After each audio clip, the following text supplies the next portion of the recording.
Graça e paz. Jesus, fale conosco nessa manhã.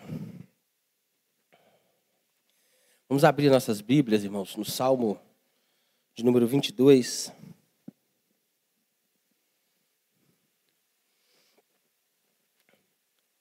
Pregar para mim é sempre uma grande alegria, sempre um grande desafio.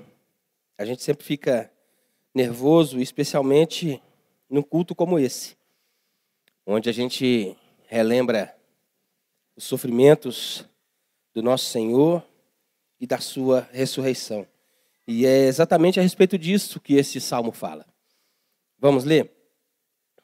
Deus meu, por que me desamparaste? Por que se acham longe de minha salvação as palavras do meu bramido? Deus meu, clamo de dia e não me responde, também à noite, porém não tenho sossego. Contudo, tu és santo, entronizado entre os louvores de Israel. Nossos pais confiaram em ti, confiaram e os livraste. A ti clamaram e se livraram, confiaram em ti e não foram confundidos. Mas eu sou verme e não homem, opróbrio dos homens e desprezado do povo. Todos os que me veem zombam de mim, afrouxam os lábios e meneiam a cabeça. Confiou no Senhor? Livre-o ele, salve-o, pois nele tem prazer.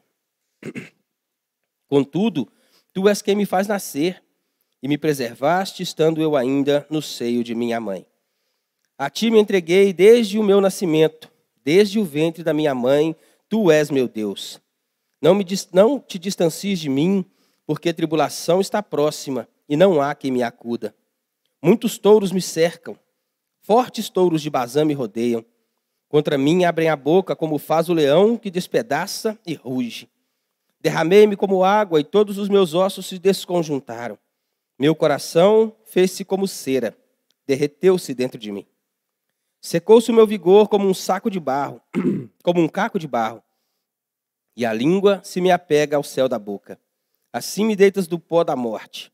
Cães me cercam, uma súcia de malfeitores me rodeiam, traspassaram-me as mãos e os pés. Posso contar todos os meus ossos, eles me estão olhando e encarando em mim. Repartem entre si as minhas vestes, sobre a minha túnica deitam sortes. Tu, porém, Senhor, não te afastes de mim, força minha, apressa-te em socorrer-me. Livra minha alma da espada e das presas do cão a minha vida. Salva-me das fauces do leão, dos chifres dos búfalos. Sim, tu me respondes. A meus irmãos declararei o teu nome. Cantar-te-ei louvores no meio da congregação. Vós que temei o Senhor, louvai-o, glorificai-o, vós todos, descendência de Jacó. Reverenciai-o, vós todos, posteridade de Israel. Pois não desprezou, nem abominou a dor do aflito, nem ocultou dele o rosto, mas o ouviu quando lhe gritou por socorro. De ti vem o meu louvor na grande congregação. Cumprirei os meus votos na presença dos que o temem. Os sofredores hão de comer e fartar-se. Louvarão o Senhor os que o buscam. Viva para sempre o vosso coração. Lembrar-se-ão do Senhor, a ele se converterão os confins da terra. Perante ele se prostrarão todas as famílias das nações. Pois do Senhor é o reino, é ele quem governa as nações. Todos os opulentos da terra hão de comer e adorar, e todos os que descem ao pó se prostrarão perante ele, até aquele que não pode preservar a própria vida. A posteridade o servirá, falar-se-á do Senhor à geração vindoura. Hão de vir anunciar a justiça dele ao povo que há de nascer, contarão que foi ele quem o fez. Senhor, nós mais uma vez baixamos nossa cabeça, nos encurvamos diante de ti e te louvamos, ó Deus, por tudo que o Senhor fez, por tudo que está descrito nessas palavras aqui, Senhor. E pedimos, ó Deus, que o teu Espírito Santo possa aplicá-las ao nosso coração. Que a gente saia daqui hoje, Deus, um pouco mais tementes do que entramos, ó Deus. Pai, um pouco mais servis do que entramos, ó Pai. Que a gente saia daqui, meu Deus, compreendendo o tamanho do sacrifício que foi feito por nós. E dispostos, ó Deus, a retribuir com a própria vida, Pai amado, porque o Senhor merece tudo de nós. Nós oramos a Ti, te agradecemos. Em nome de Jesus, amém. Irmãos, este salmo foi escrito por Davi e provavelmente aí 1000 anos antes do nascimento de Jesus.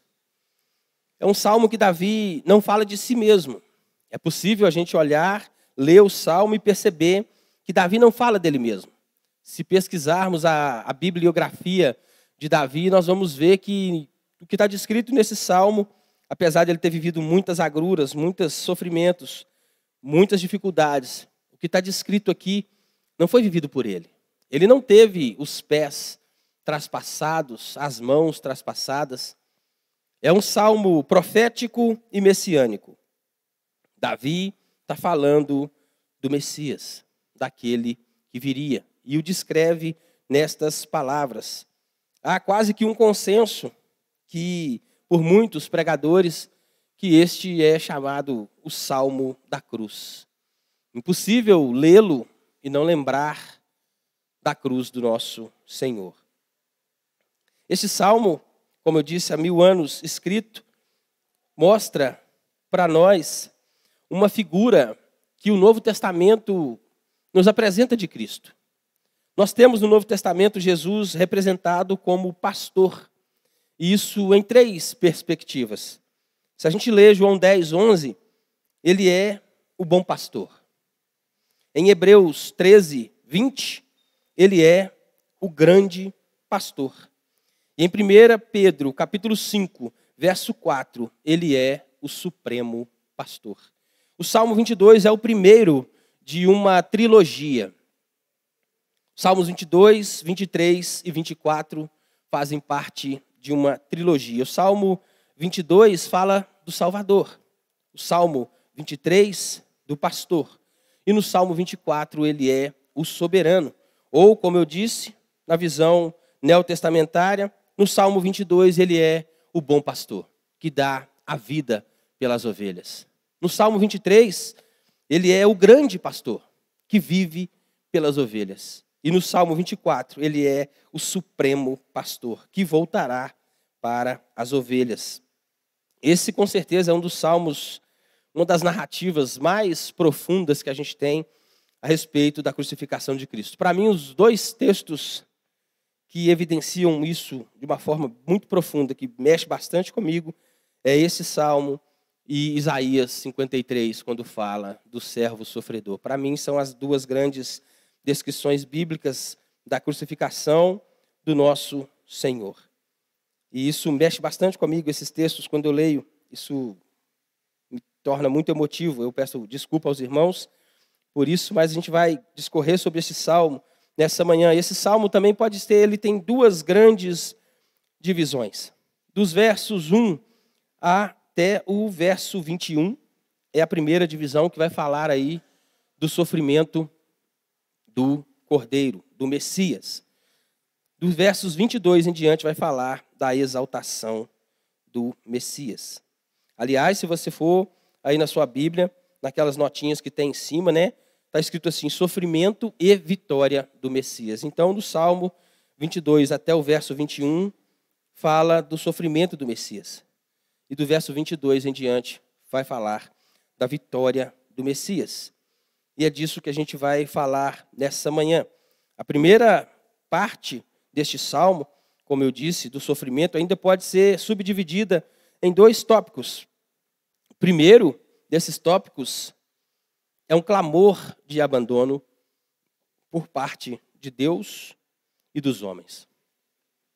Dos versos 1 ao 5, a gente vê ele sendo abandonado por Deus.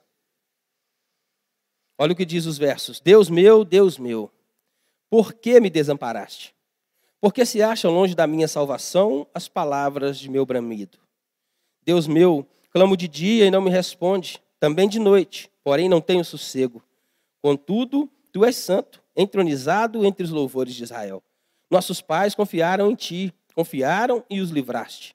A ti clamaram e se livraram, confiaram em ti e não foram confundidos. Deus meu, por que me abandonaste? Essa é uma das 7 palavras ditas por Cristo na cruz. Foram 7 vezes que Jesus alçou a voz enquanto ele estava na cruz. A primeira vez ele pediu que o Pai os perdoasse. Perdoa-os, pois não sabem o que fazem.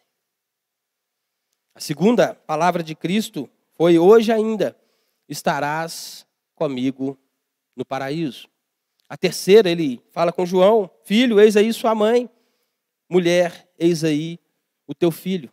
A quarta é essa: Deus meu, por que me abandonaste? A quinta palavra que ele disse na cruz foi: tenho sede. A sexta, tetelestai, está consumado. E a sétima vez que Jesus alçou a voz na cruz foi entregando o seu espírito a Deus. Pai, em tuas mãos entrego o meu espírito.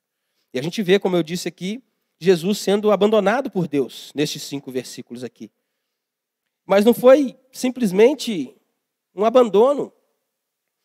Como eu disse, Isaías vai falar que o Senhor aqui derramou sobre Jesus toda a sua ira.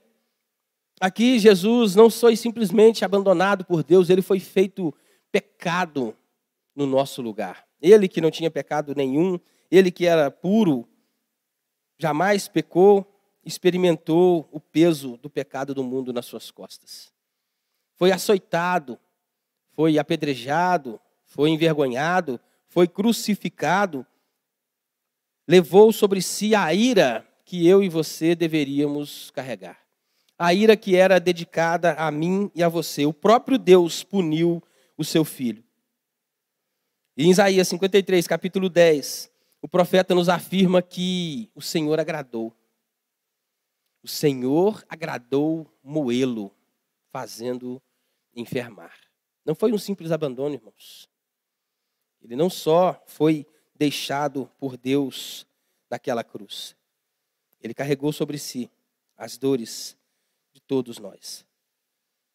E ele foi abandonado também, e ainda nos versículos de 3 em diante, a gente vai ver que ele fala, né, os 2 primeiros versículos, ele clama por socorro.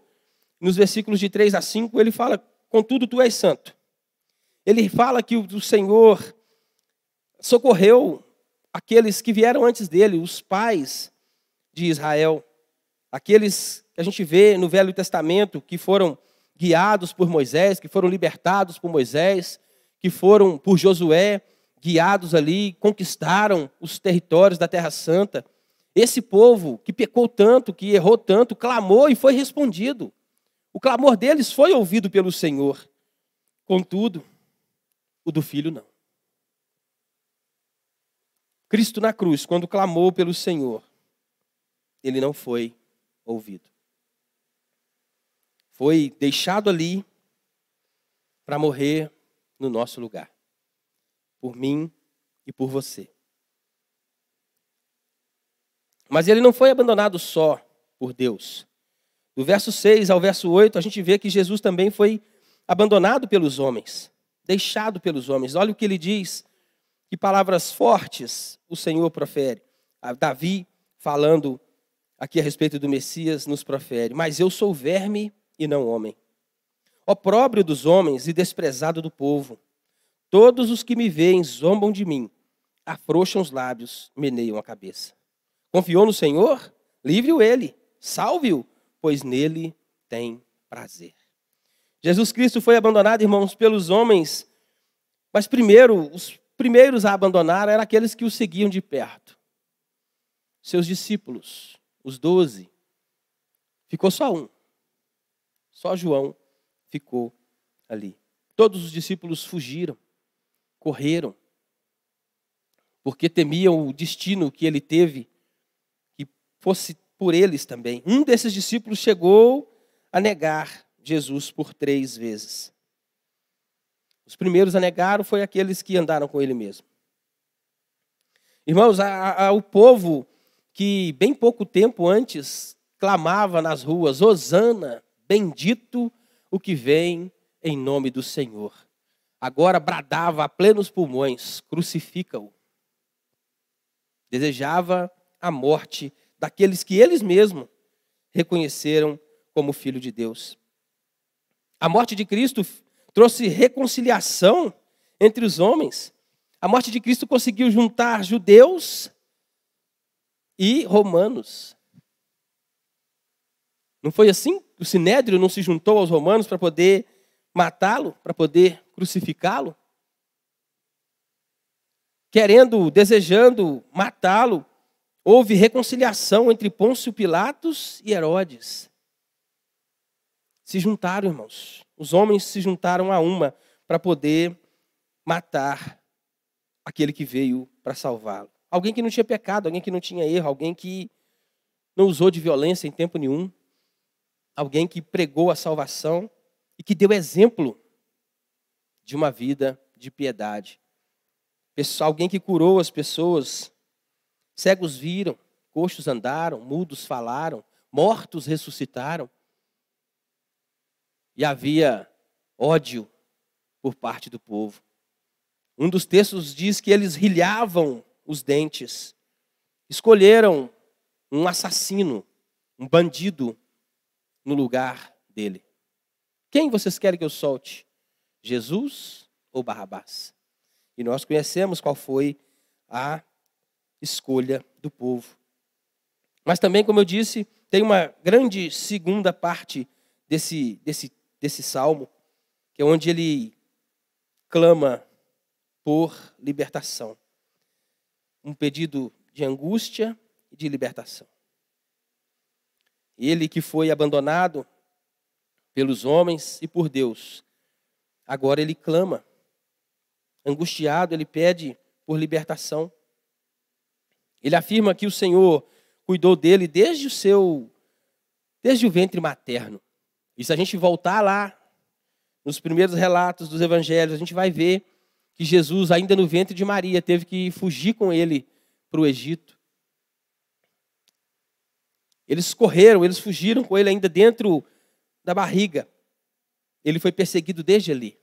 Mas ele relata no verso 8 que Deus cuidou dele desde o nascimento. Ele fala no verso 9, né, que desde do meu nascimento, eu sou teu filho, eu sou servo do Senhor. Ele serviu ao Senhor desde o dia que ele nasceu, aliás, desde o dia que ele foi concebido. Ele já veio para servir a Deus. Olha o que diz o versículo 9: contudo, tu és quem me fez nascer. Me preservaste estando ainda eu no seio da minha mãe. Versículo 10, a ti me entreguei desde o meu nascimento. Desde o ventre da minha mãe, tu és meu Deus. Ele fala isso. Ele recobra isso. É como se ele estivesse lembrando o Senhor disso, para poder iniciar então um clamor. No versículo 11, ele dá início a esse clamor. Ele sabia que viria uma luta muito grande. O versículo 11 diz assim: não te distancies de mim, porque a tribulação está próxima e não há quem me acuda. E aí ele segue descrevendo o que o aguardava. Muitos touros me cercam, fortes touros de Bazã me rodeiam. Essa região de Bazã é uma região conhecida por ser uma região muito próspera, muito apta na criação do gado bovino, principalmente. Os touros dali eram os melhores que existiam naquela época. Animais fortes, opulentos. 700 quilos, 800 quilos pesava um animal daquele. Touros desses que eram usados, inclusive, quando os cristãos foram perseguidos e jogados na arena pelos romanos para servir ali de escárnio para o povo. Ele fala que touros de Bazã cercaram. Olha como ele descreve aquela situação que ele vivia. Contra mim abre a boca, como faz o leão que despedaça e ruge.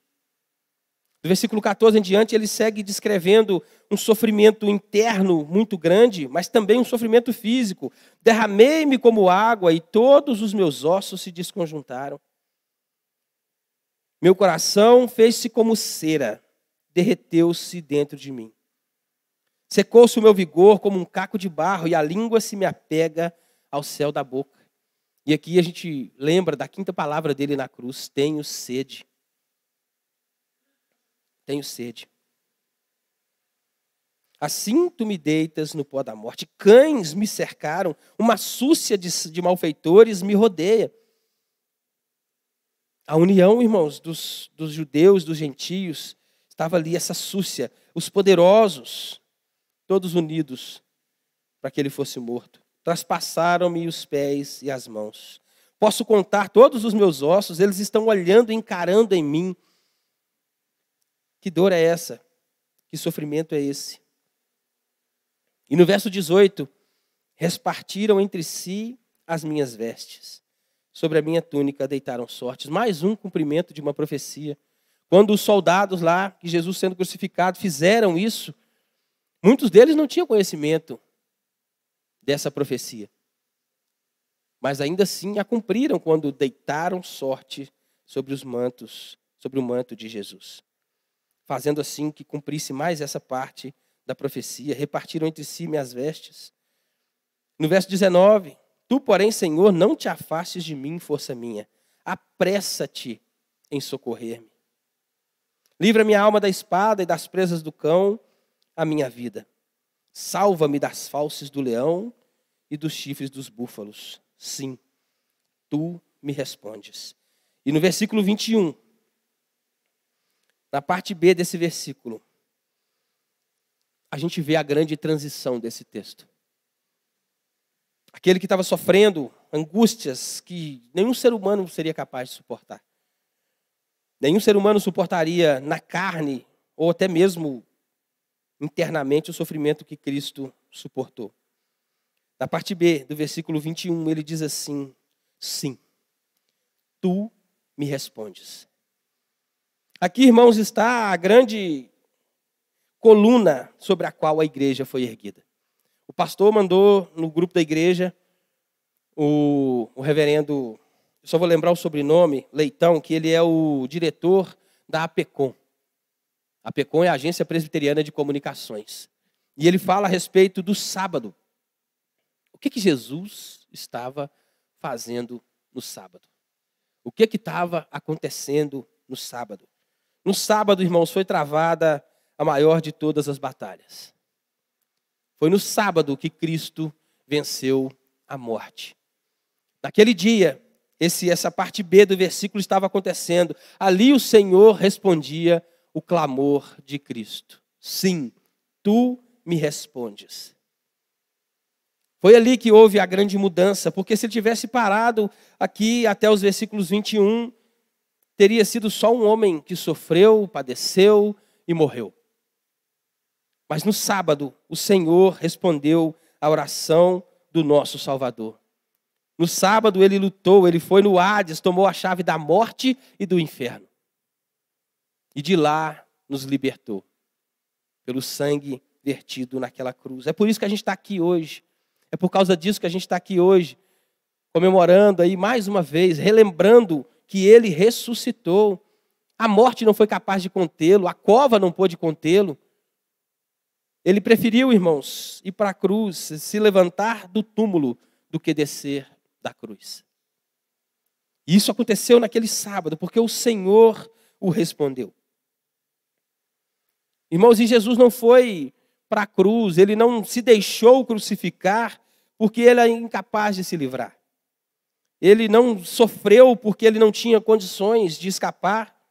Não, ele não passou toda essa angústia e sofrimento porque não podia, inclusive, sujeitar todos ali aos seus pés. Ele podia, como todos disseram, levanta da cruz.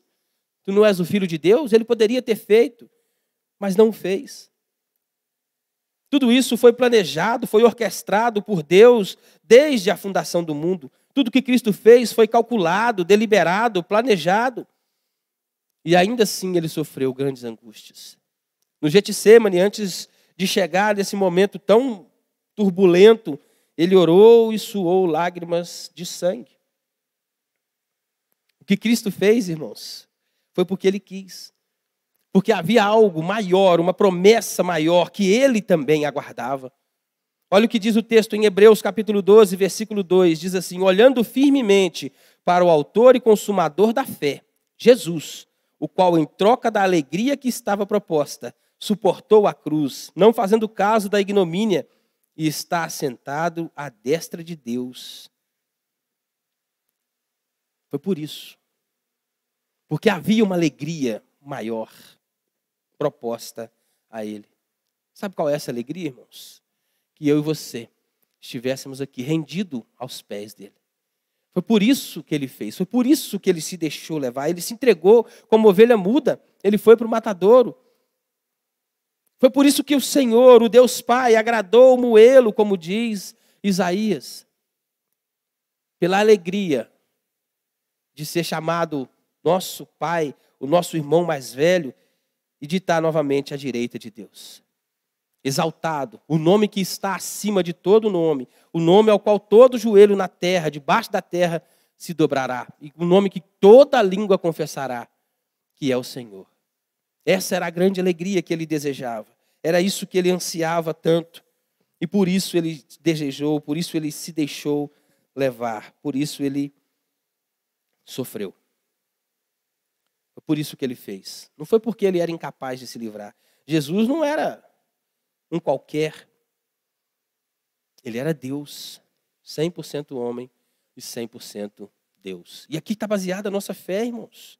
Não foi porque ele era fraco, indefeso, não. Foi porque ele quis, porque ele sabia que o Senhor o ouviria.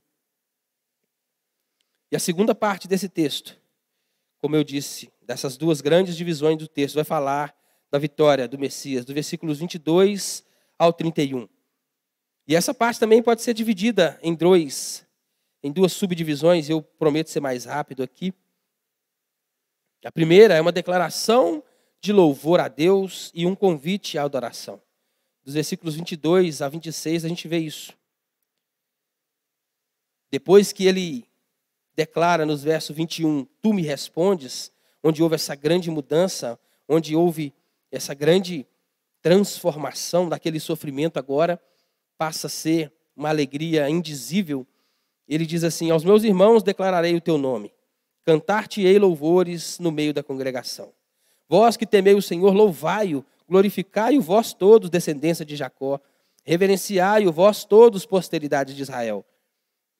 Pois não desprezou, nem abominou a dor do aflito, nem ocultou dele o rosto, mas o ouviu quando lhe gritou por socorro. De ti vem o meu louvor, na grande congregação cumprirei os meus votos na presença dos que os temem. Os sofredores hão de comer, fartar-se, louvarão ao Senhor os que o buscam, viva para sempre o vosso coração. Agora converteu-se em louvor todo aquele sofrimento, toda aquela angústia, toda aquela dor. Agora ele se alegra. E nós podemos nos alegrar. Nós podemos e devemos nos alegrar. Hoje não é um dia de tristeza, hoje não é um dia só de lembrar da dor, do sofrimento, hoje é um dia de alegria, de extrema alegria, porque o que ele fez nos garante a vida eterna. O que ele fez, olha só o versículo 23, vós que temei ao Senhor, louvai-o, glorificai-o vós todos, descendência de Jacó, reverenciai-o vós todos, posteridade de Israel. Irmão, se Deus daqui para frente não fizesse mais nada na sua vida, além de te oferecer a salvação, você já tinha motivo para louvá-lo eternamente. Eternamente. A gente deveria bradar aos quatro ventos, andar com um sorriso largo no rosto, por saber que nós temos a salvação, a vida eterna, por causa do sofrimento de Cristo. E por fim, a segunda parte, o segundo ponto dessa grande segunda parte, é que a proclamação da soberania divina às nações. Se alegre, regozije-se, lembre-se do Senhor seu Deus, mas fala dele. Lembrar-se-ão do Senhor, a ele se converterão os confins da terra. Perante ele se prostrarão todas as famílias das nações. Pois do Senhor é o reino, é ele quem governa as nações. Todos os opulentos da terra hão de comer e adorar. Todos os que descem ao pó se prostrarão perante ele. Até aquele que não pode preservar a própria vida. A posteridade o servirá. Falar-se-á do Senhor à geração vindoura. Hão de vir anunciar a justiça dele. Ao povo que há de nascer, contarão que foi ele quem o fez. Nós temos um motivo para nos gloriar, mas nós temos também uma razão para pregar. Tem um tanto de irmão nosso aí fora. Tem muitos ainda que precisam ouvir do Senhor como nós ouvimos. Muitos ainda terão os ouvidos abertos, muitas escamas cairão dos olhos. E nós somos convidados, irmãos, nós somos esses que vão levar essa palavra para todos os que estão aí, para todos os que ainda precisam ouvir do Senhor. Eu queria fazer algumas aplicações, bem breves também, a respeito desse texto. A profecia cumprida em Cristo nesse salmo demonstra a precisão da palavra de Deus. Nenhuma das profecias proferidas a respeito de Cristo caiu por terra. Nenhuma delas só falhou. Nenhuma ficou para trás. Cristo Jesus é apontado desde Gênesis. De Gênesis a Apocalipse, o assunto da Bíblia é um só. O Messias, o Cordeiro, aquele que viria, satisfaria a justiça de Deus e salvaria muitos. Muitos seriam salvos por ele. E se todas essas profecias se cumpriram, de profetas que não o viram, que milhares de anos antes falaram dele, por que as profecias que ele mesmo proferiu não hão de se cumprir? Ele disse, irmãos, que foi preparar lugar para nós, e que vai voltar, vai nos buscar. Vamos vê-lo face a face, como ele é. E o que nos garante isso? A palavra de Deus. A garantia que nós temos, irmãos, é o próprio Cristo. Ele é o penhor da nossa herança. Ele vai voltar, em breve, para a glória de Deus. Outra aplicação é que o sofrimento redentor de Jesus, quando a gente medita nesse sofrimento, a gente compreende, ou pelo menos chega perto, da profundidade que foi o sacrifício dele na cruz. Quando eu leio, como eu disse, esse Salmo 22 e Isaías 53, eu chego a tremer por dentro, de tentar imaginar o tamanho desse sofrimento, o tamanho daquilo que ele suportou. Ele ignorou que seria desprezado, ele não levou em conta a vergonha. Ele simplesmente fez aquilo que tinha sido proposto. Ele até tentou, era tão forte a situação que ele orou no Getsemane, Senhor, se possível, afasta de mim esse cálice. Mas seja feita a sua vontade. E ele foi até o final. Outra aplicação é que mesmo quando sentimos que Deus está distante, a gente pode confiar, irmãos, que Deus é presente. Jesus, que foi abandonado ali na cruz, que falou com palavras tão profundas desse abandono, ele mesmo, no versículo 21, como eu disse, ele fala, tu me respondes. Está difícil?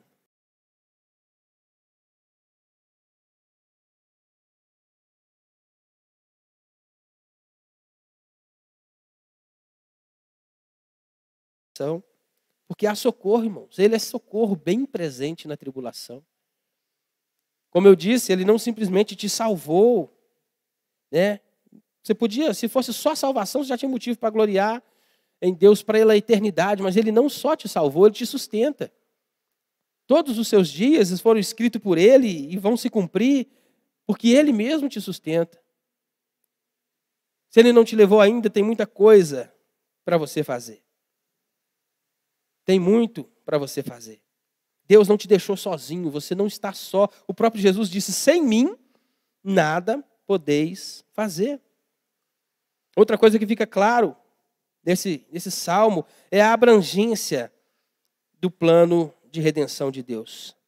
O texto, quando termina, ele nos informa que todas as nações e povos vão falar dele, vão se render a ele. Todos os povos, raça, língua, nação, vão se render ao Senhor. E a nossa missão é levar essas palavras, é levar esse conhecimento, é fazer com que todos saibam que Cristo foi para aquela cruz para que eles tivessem vida e vida eterna. Irmão, salvação ainda para muitos. Outra coisa que a gente precisa ter em mente é que Jesus sofreu. Esse salmo nos mostra o sofrimento, mas também mostra a transição desse sofrimento para o louvor. A Bíblia diz que o choro pode durar a noite inteira, mas a alegria vem pela manhã. Não há, irmão, sofrimento que vai durar eternamente.